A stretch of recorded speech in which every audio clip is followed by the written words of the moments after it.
এখানে আসলে শেখ মুজিবুর রহমানের একটা মুরাল ছিল। আসলে আমি যারা মুরালটা ছাত্ররা ভাঙার চেষ্টা করছে, এই যে 15ই আগস্ট এত বঙ্গবন্ধুর যে গুণকীর্তন করা হয়, তরুণ প্রজন্মের মাঝে বঙ্গবন্ধুর মাহাত্ম্য তুলে ধরার জন্য যে গত প্রায় 15 বছর ধরে যেই সরকারি টাকা ব্যয় করা হয়েছে, বিশেষ করে 15ই আগস্ট মাসে আমরা দেখতেছি আসলে খুবই ধিক্কারজনক।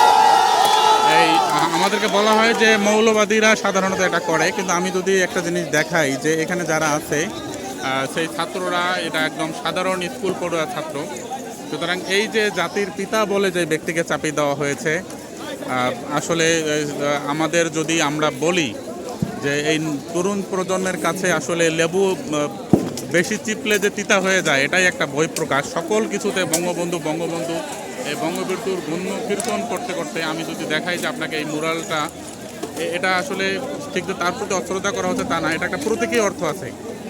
আমাদের মনকে বিষিয়ে তোলা হয়েছে সাধারণ ছাত্রদের, এবং সবাই এই ইয়ে করেছে। এবং এই যে অশ্রদ্ধা, তিনি তার যে অবদান, সেটা যদি আমরা যথাযথভাবে স্মরণ করতাম তাহলে এটা থাকতো না।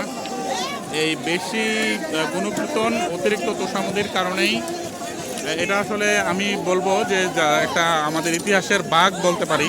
এটা যদি আমরা সমাজ বিজ্ঞানের দৃষ্টিকোণ থেকে, ইতিহাসের দৃষ্টিকোণ থেকে আমরা দেখি,